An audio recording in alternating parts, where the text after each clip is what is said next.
I mean, as we all kind of always do, I always like to give people a chance to kind of introduce themselves. So if you want to tell or me and the audience, I guess, a bit more about just yourself, really, what you do and what your potential goals are and all that sort of stuff, and kind of what your background is. Sure, sure. Yeah, hi, my name is Ayman, and I work as a talent acquisition manager at an IT company called Track Technical Services. My background is I was born in Jordan, raised most of my life there. I moved to the UAE in 2013, worked in the IT most of my life, and in 2019 or 2020, I moved to Canada, to Ottawa. I've worked there for about 4.5, 5 years, and now I'm back to the UAE. Still in the IT domain, Mhm. and I've been doing recruitment and talent acquisition since 2015, so almost 10 years now. And I'm a people person, so I love what I do, and I am good at it. Fantastic.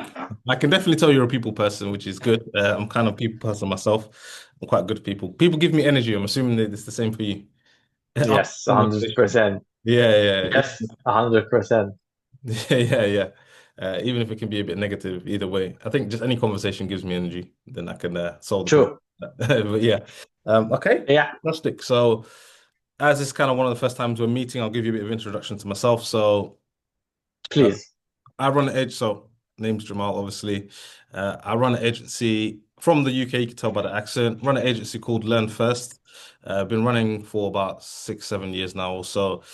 We work specifically in the education sector. So that's how we started working, supporting the education sector in the UK mainly. Mainly higher education as well. So higher and adult education. We have evolved into more of a training provider ourselves and also a company that supports people in getting to their careers that they ideally want. What's happened very recently, I'd say, over the last year or so, is we've developed. So we work with some businesses, so education businesses, and also institutions Mhm. in the UAE. Quite recent, so over the last year or so, Nice. and we've identified a gap through our relationships, through conversations, basically with corporates as well. Identified a massive skills gap. So we have decided to give the UAE their first ever tech career accelerator. So that sounds fancy, but all it Nice. basically is we basically will equip people with the correct certifications for particular careers at BCS standard, which is the British um, Institute of Technology. I think I've got that correct. Hmm. They're a globally recognized accreditation body. So those are where our certifications come from. They're verified and certified by them and accredited by them. And then we have obviously expert trainers, and we also give them platform qualifications such as AWS or whatever legacy systems that corporates or companies may be working on in the GCC region. That is the program in itself, but then we also have career coaching and we have relationships with the corporates because it's kind of like we built this business, we reverse engineered it. So it's like there was a demand. So the Hmm. people there's not enough skills in the GCC, in particular areas that we work on, which is artificial intelligence, but I guess that's a skills gap everywhere. Data and business analytics and cybersecurity, which is a skills gap everywhere, including the UK, which is why we do a lot of cybersecurity in the UK. So they needed demand in the GCC, and that's where this is where this has all come from. Um, they what they do is obviously you know better than me. They ship talent in a lot of the time. You ship talent in, it's very expensive, Hmm. and people can disappear because they go back home, whatever. But if people are here with the skills, it's easier at times, more cost effective to hire them. That's the gap we're trying to support in the GCC, but mainly around the UAE KSA region. But that's basically what we do, and that's a good introduction for you as well, and I guess everyone else who's listening. Nice. Yeah, thank you. So I guess we could discuss obviously potentially working together in the future and collaborating. But for me, I mean, today is really interested just to as this recorded conversation as well. Be interested to hear from you. Seem to have a lot of experience in different regions, especially in the GCC or the UAE, the UAE as well. So I'll be curious to know what your opinion is on what I've said. Basically, I've said that I've stated that the Hmm. AI is a big skills gap, and I think is everywhere. Cybersecurity is a big skills gap. And then obviously data analytics, business analytics is also something that the corporates and the employers want in the region. But what I did say, which correct me if I'm wrong, is I believe, or I've been told, shall we say, done some research, that the problem is that talent is not here, not in the numbers. Obviously, there's talent here in the Mm. UAE region, but the numbers, the sheer numbers of talent, people with the certification, people with the skills, people with platform skills, people with legacy system skills, it's not as much. There's not enough in the region. What's your opinion on that? Would you say that's what I've said is roughly accurate, or would you like to add or take away?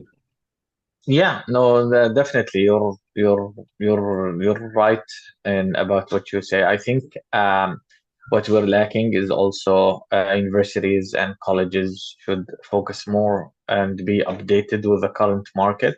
Hmm. I see a lot of universities and colleges still, teach web development, PHP, Java, which I think are obsolete in this market from what I've seen so far.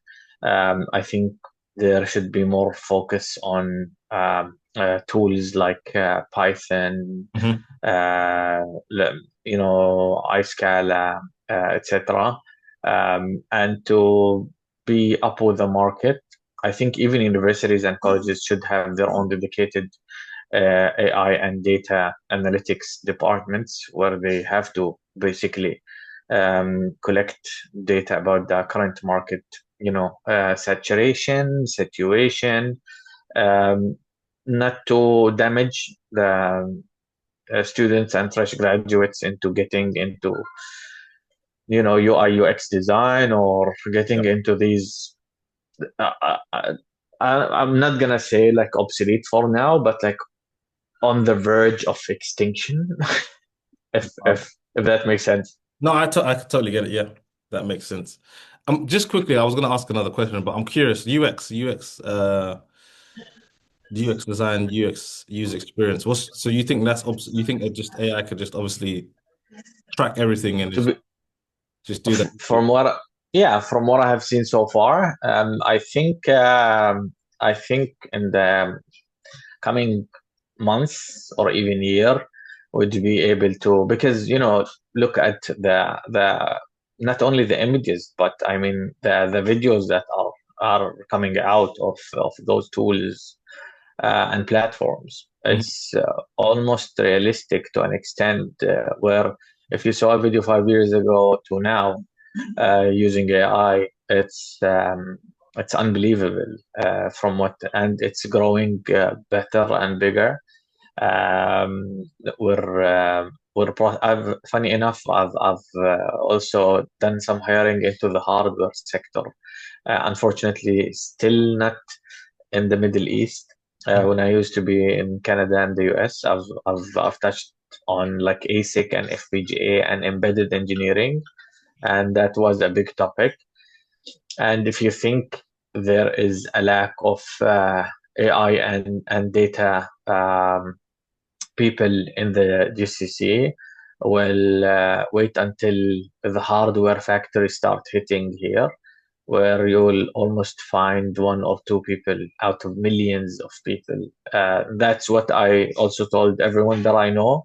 Mhm. If you want to really, really like get into the IT, start focusing on the hardware because the offers that I saw in front of me and the people how they are rejecting it Wow. was unbelievable in my brain. Like ASIC, FPGA, SoCs, embedded, Bluetooth experience, Zigbee.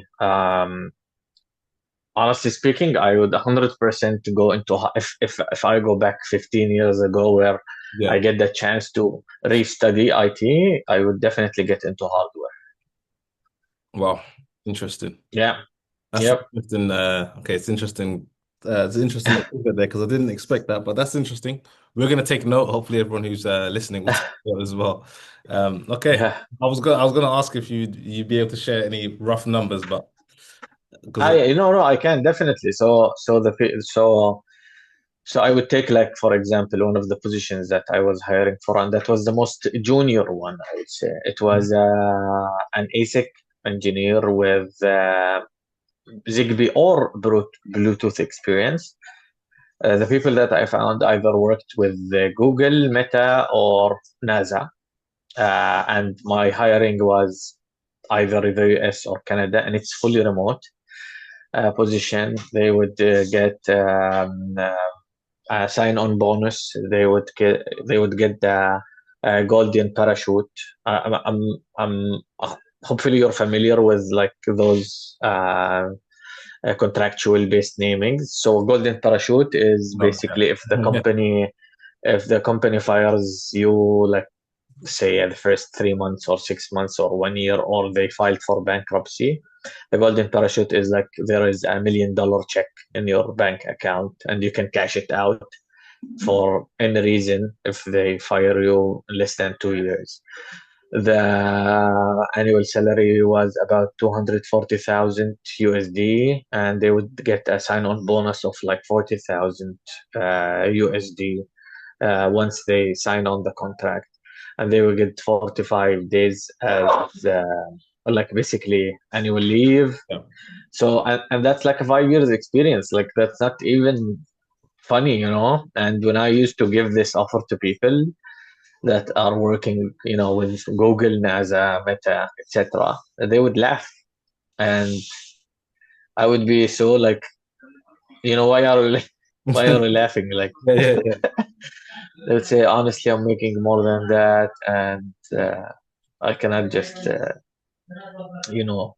join with these numbers. It has to be like double of what I'm making because I'm already working with like Google. So, Yeah, yeah, there yeah. is a risk for me to join like smaller organizations, and I would totally understand that. Wow. Okay. Yep. Well, those are some numbers for anyone who's listening to take in and think about, especially over the next few years, because that problem's going to grow, I guess, isn't it? So Yes. problem grows, Yes. maybe even the salary grows. So who knows? But very, Yeah. Yeah.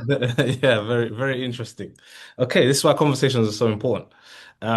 Okay, so moving back to more of the software side of things. As obviously, you know what we do. We've got this accelerator. We've got people. I mean, a lot of the people we work with, or our students, if you want to call them that, you have two types of people, maybe even three, but you have two main types of people. You have people that are kind of career switchers. Obviously, it makes sense. They want to switch career, earn more salary, X, Y, Z. And then you have people that are in the industry. They earn good money anyway. They just want to switch for something more long term, which means they don't mind taking a bit of a pay cut for now. But they want the skills, they want the confidence that I've got the foundational skills so that I don't mind taking a pay cut for a year or two. I do the certifications. Then, but over the time, next 5, 10 years, I'm gonna have a really more rewarding career and I'm also gonna get paid more. So they've already got the skills in tech, they've got project management skills, they've got data analytics skills, whatever it may be. They just may not have enough confidence in certain areas, such as cybersecurity. So these are the two types of people that we get. So they always ask the same questions, so I'm going to ask you, what do you look Sure. for in you've worked with different people, you've interviewed a million people probably at this point. What are you looking for in those interviews? So like, let's say those two types of people. You've got a career switcher who's been certified, they got a portfolio, maybe they've done some project work here and there, so they're more entry level. And then you've got more mid level, someone who's already got experience, they've got some extra certifications now. What are you looking for in the interviews with those people? So, so honestly speaking, the standout factors is always a practical experience, in my opinion. Um, 70%, to be honest with you, that's a study that's done by Harvard, I think, or Stanford the University, is always the how do you perceive the person in front of you? It's more of a personal, uh, you know, uh, a thing rather than experience. Or I'm Yeah. sitting here talking in front of you, the way you're moving your hands, the way you're talking, the way you're touching your, face, the way you're approaching the questions and answer is very also important to me. Um, whether you are into, AI modeling and production, data pipeline, cloud security frameworks, certification is something that I do look for. The market, as you mentioned, is very competitive.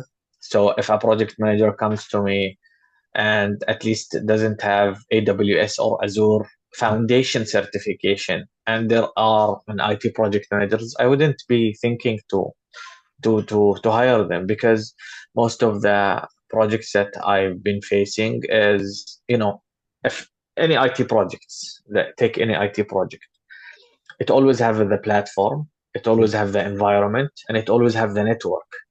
So I would say if you are a project manager, get out there, get an AWS or Azure certification, at least the foundation one.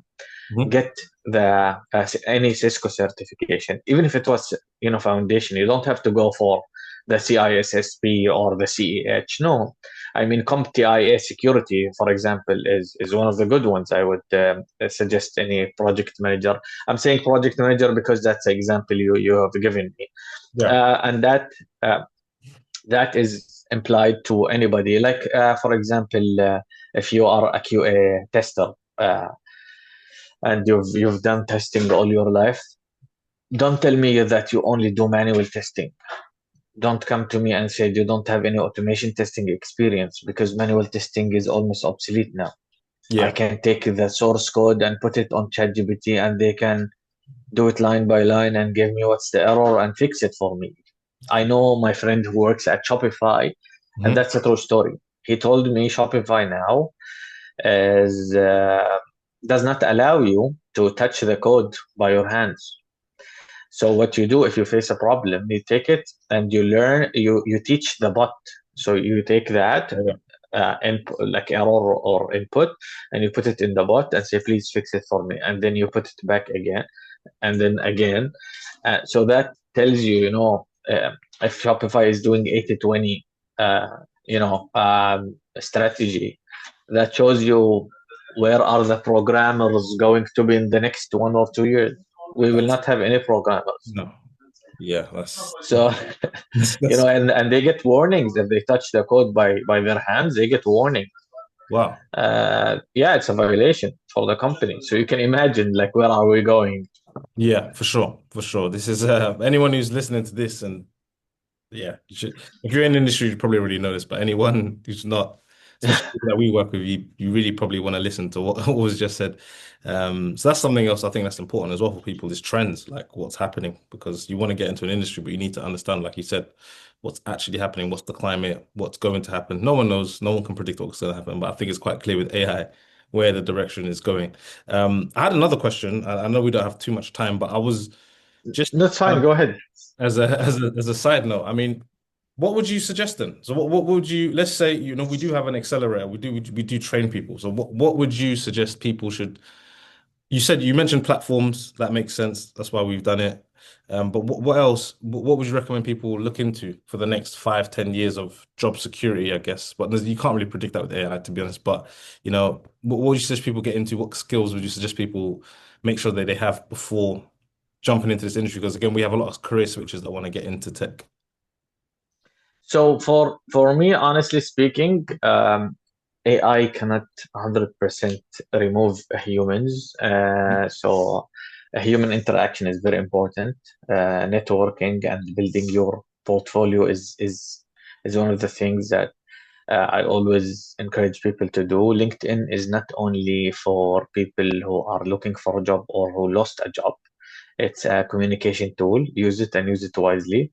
Make sure your portfolio is out there. Make sure you are on multiple platforms, on Indeed, on GitHub, on Kaggle competitions. Don't tell me your company didn't buy the full license. Still, you can use it even with the standard, license or student license. Because communication and human interaction until now cannot be replaced with AI. Humans will always choose human over AI or a chatbot or Yeah. if you go online and you try to chat with a chatbot, you end up calling someone or and I always say maybe later it will, but for now just focus on those. Um, a second thing, as I mentioned, networking is critical. So most jobs in the GCC are landed through referrals and connections, Mhm. and I'm sure you have seen this all over. Third thing I would choose is short-term certifications or boot camps. So don't go for MBA that is going to take you like 2 years, and when you finish, you only have one certificate. in 2 years you can get probably 3, 4 certifications, the going back to the example, doing Cisco certification, doing PMI certification. All these certifications are 6 months to a year. So use your time wisely. Time is not in our hands right now. People are staying at work until 6, 7 p.m. every day. Um, and a lot of companies now, especially I would say in the Middle East market, will call you on the weekends, or they will ask you to do something off working hours. And if you're not up for it, then I do advise you to find something else than IT. I'm not saying it's the right thing to do. Mhm. I personally don't like to. I love work-life balance, especially that I worked in Canada for 5 years, and I do appreciate how how how how the treatment is. But if you want to get the perks and you want to get all the benefits of working in a place where you don't have income tax, then that's what it takes. At work. So you're trading off your time basically, to work in a country who is very highly evolved, futuristic. As you've lived here, so you've seen, how it differentiate. And I think the Western world, if they don't pick up the pace fast, uh, I don't think they can keep up with what's happening. Of being like you're in London, you go back to Dubai, and you go like, See the I difference, feel yeah. like I'm in a you feel like you feel it. You feel it instant, yeah, straight away. You feel it straight away. So, It's the same thing when I was in Canada. Like I felt I was back in time, like back to 2000. And wow, yeah, I mean, there is a trade-off for everything. But I'm guessing this is what we have to do to stay competitive. 100%, 100%. Okay, I'm aware of time as well, so we'll kind of wrap it up. Final question, I guess. Hopefully, we can have another Sure, conversation, even separately off camera or whatever it is. But sure. with the GCC. You've just talked about work ethic. A lot of the people that we're working with, they've been working in GCC, so maybe they get the idea, but IT may be a bit different. So work ethic's one thing. For these people that are coming in with working with us, doing the certifications, they're doing what you said. So our certifications, they're short term, they're relevant, they're new for what's going on in the market. They've got the skills, but let's say they haven't got the experience. Maybe they've done a bit of portfolio work, a bit of whatever bits of practical work that they've done for a company or an internship, whatever it is. So what advice would you give those career switchers, people that are new to the industry or people that maybe have been in the industry, like I've mentioned, but they're new to cybersecurity, they've been in project management, they understand certain things, but they've only just got their certificates in cyber or whatever it may be. What would you recommend for those people? Like what kind of salaries can they expect? And also what would you recommend to get into industry? I know you mentioned like networking, LinkedIn's a tool you need to be using, not just for messaging people, Yeah. communication as well. Yeah. Honestly speaking, my advice would be don't just learn, show what you have been learning. Build one or two tangible projects that you can talk about in the interview. Um, then you know um, those projects should solve a real world like problem, Mhm. or a dilemma that's in the sector that you're planning to get into. Pair this with consistent networking, 100%. Attend event exhibitions. Like I always say, like whenever there is an IT exhibition around me, I always try to attend. The reason is because you never know who you will meet or have a conversation with, and that's what you're doing, Jamal, by the way. And I thank you for that. A lot of people try to get those conversation out there or try to teach people, like listening to your episodes and podcasts. I love podcasts. So Okay. for me, so the Diary of CEO and Oh, that's a big one. the founder. For me, it's I always listen to that in the car, and I do encourage people to start listening to more stuff. Learn while you are driving. Learn while you are before you sleep, Yeah. Yeah. because your brain. Uh, they said something the brain takes around 85% of the information from the last 2 hours before you sleep. So imagine like how much your brain can store data. In Yeah. terms of the second part of the question, the salaries can differ, to be honest with you, depending on what you are looking for. Averagely, I would say between for a single guy between 10 to 18,000 dirhams should be a number that they would target for like somebody who has between 3 to 7 years experience. Hmm. That I'm saying this number is like average. I'm not diving deep into the situation. If someone is married, uh, I would say try to target more than 20, and it would be a luxury if your spouse and partner don't work. So don't expect that as Uh, something that is normal, especially in the GCC market. Uh, and yeah, I mean,